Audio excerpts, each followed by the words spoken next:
Hi, my name is Billie Davis. I was born Billie Walker, okay? Let's get this straight first. My birthright name was Billie F. Walker, okay? And I love that. But I'm currently Billie Davis. I am 76 years old um, and just loving myself in life. Both mesmerized. But we That's what it was. We were both okay, mesmerized. so at any rate. Yeah. She cut this out. Okay, so anyway, so the Okay. questions are, what did you do beforehand? You know, and you can share that. And then Yeah. what are you doing now? Because you have a side business. I like to show a little of that Yeah. on tape. Mhm. So that's the questions. What did I used to do? Where did I came from? I come from Tulsa, Oklahoma. And the first trip I ever took out of Tulsa was uh, to Boston, Massachusetts, and that was really a shock to me because I was looking for bright lights and all that, and it was just a little disappointing, but it was okay. And what I learned from that was I was curious about what went on in the world and how people lived and the different lifestyles and the different things that they did. I was always a curious person, so um, yeah. And then I got into the profession of sales. I've been in sales all my life. When I got in sales, I realized, okay, I found a job because I talk and I have a gift for gabbing. Okay, so I've done furniture sales, interior decorator. I've done cosmetics. I've done furniture sales. I've done a lot, when it came to sales. So that part of me is kind of a part of me, part of a gift that I have of being able to sell something or see some beauty in something and create something, So I always like that. I like different stuff. I was always I was a middle child. Couldn't go forward, couldn't go backwards. So let's just go on out here and see what the hell's going on in the world. And nobody understood that, but I'm glad I made those decisions in my life. And so now in 2000, I left the workforce. And at that time, I was traveling for a company in the cosmetic for Estee Lauder and yeah, I was traveling for them as an account executive, traveling in the makeup and doing shows and stuff for them. And, I've done some, I love being a makeup artist. I did that a lot. And I've done some shows here, even in Chicago. I was a makeup artist for backstage performances and things like that. So I always enjoyed that. And I was always like, just showed up. And next thing I know, I was just pushed into something I was doing. There was nothing I went after. That was not my career or whatever. But that's how, I've been blessed and God has kind of just carried me around. I live here in Illinois. I live in Chicago Heights, Illinois. And I married a cool guy. Mm-hmm. So I've been here for a while. But now, in 2000, like I say, life changed, shifts changed, the world changed, and I had to come out of the workforce. And so I didn't know what I was going to do, but I came out. Because sometimes God don't give you a choice. He just sit your ass down, and the way he bring you out ain't always pretty. Okay, let's say that. But at the end of the day, it was the best thing happened to me. So now I am retired and I create. An angel started back in 2005.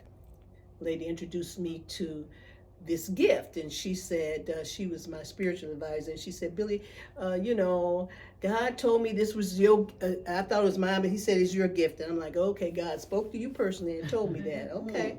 And so she said no, I want you to these angels, and you just put fabric on them, and you just do something. So I said, well, okay. I humor actually was just humoring her. We were on a spiritual little thing, and we were gone for like a few days. And so I went and did it and brought it home and started playing around with it, because I always like creating stuff. And, I see beauty in all kind of plants and different way that it may be arranged, So I tried it out, and then I decided, well, you know what, let me see. I made several of them, and I put it on my wall in the basement. And I invited some friends over. Now, friends I got some friends, they're going to be honest. They're kind of like me. They're going to be honest. And if they liked them, something I would probably keep going. And so, I think I would let, I sold them for like $10 or something like that. God. And Yes. so, they came over and they said, "Oh, we love them, Billy, we love them," and they bought them all. I'm like, "Well, okay, well, let's see where this go," you know. And so they, at that time, they have evolved. They're nothing like what I do now. Okay. Then I look at some that I had one the other day. I looked at, was way back. I'm like, "Woo, child, you was all tight and stuff." But as I expanded and as I grew, they flourished. I had people say, "What if?" One lady said to me, she said, "I love your angels." She said, "But they a little tight." And I said, "Oh, okay." She was an elder. She said, "A little tight." She said, "Let them flow. See, what do you think you'd do if they flowed?" And I said, "Oh, okay." Well, I was kind of, not comfortable with flowing, and I started experimenting with flowing. And the next thing, I'm in a place where spirit just wakes me up with color sometime, or just says, "Okay, this is what I need you to do," and I'm in tune to that frequency. So I get up and I go in, I do it, and they come out. And sometimes they're so amazing, I can't believe that I did them. And now you're getting requests for people to like have them Oh, for the cover yeah. of their rooms. And Oh, they yeah. Yes, I get yes. requests for breast cancer, but she said her friend was jazzy. And I'd done some breast cancer ones, and they were nice. But she said she was jazzy, and she was a judge, and she had overcame it, and this was just this past holiday. And so I said, okay. And so I went home, and I had this one angel that I've had for a while. And she was just kind of sitting, because I have some just kind of sitting. And I said, "You ready to do something?" And we decided to turn her into a breast cancer angel. That chick was fabulous. I liked her. Oh. But it was her time, Right. and it was supposed to go to her. They're very personable. Every angel that I make and a person purchases from me, they don't have faces and things. They're drawn to that energy and that space, and that, I never know what they're going to look like. So I do have a website, and you can kind of go on it and see, what I do. I mean, everything on there is sold. I just have it so folks can see what I do sometimes, I love it. But yes, I enjoy doing it. It's an amazing gift. It's called Exquisite Angels. It's named after my granddaughter. Her name is Exquisite Eliana.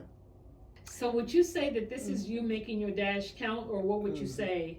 And are you making your dash count? Because we don't know shorter or longer. You're doing what you're doing, and you're loving it at this point. It's your passion. Yes, I'm making the dash count because I finally understood that everything that I've been through, the ups and downs, lows, or whatever, the creating, not doing this, that it's already, meant for me to do.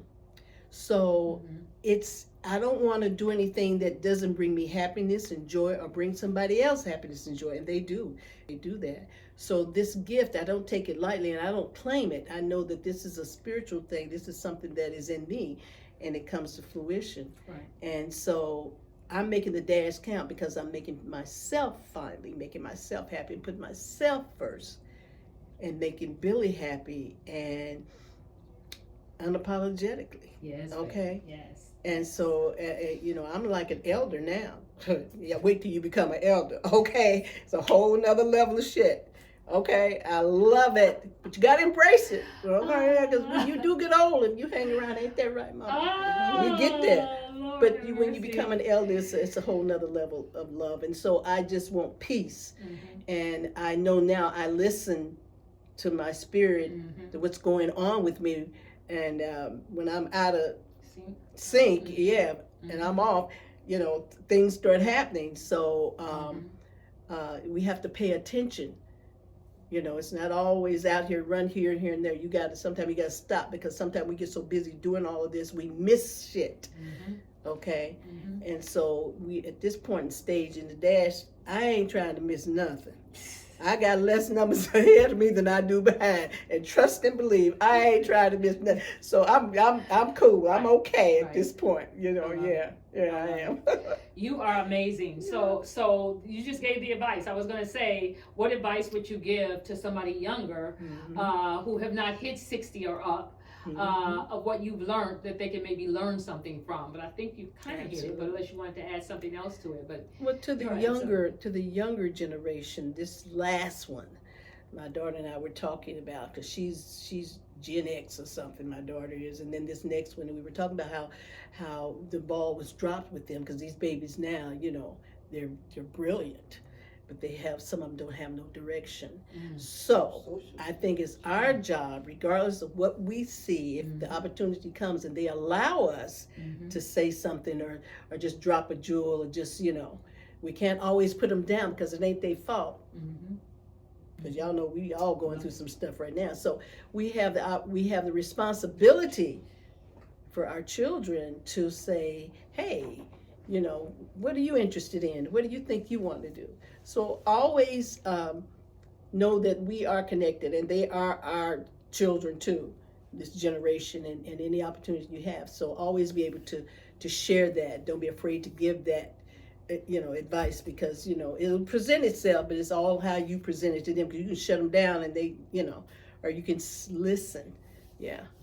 Spread some love. Coming soon. Thank you, Billie Davis. Welcome. I appreciate it. Love.